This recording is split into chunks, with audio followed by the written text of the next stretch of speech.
В информационном офисе Хизбут Тахрир Украина прокомментировали заявление ФСБ о том, что сегодняшние обыски и задержания в Крыму – это спецоперация по ликвидации крымской ячейки Хизбут Тахрир. Хизбут Тахрир эти действия российских силовиков назвали акцией устрашения крымских татар и мусульман.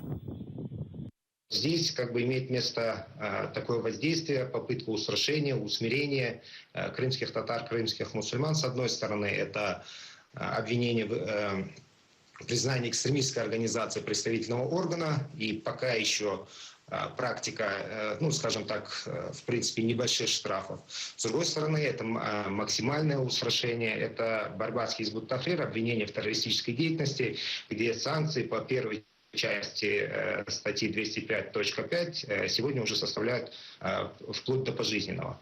Поэтому, помимо, как я говорил, борьбы с Хизбут Тахрир, это есть стремление устрашить крымско-татарское мусульманское население в Крыму.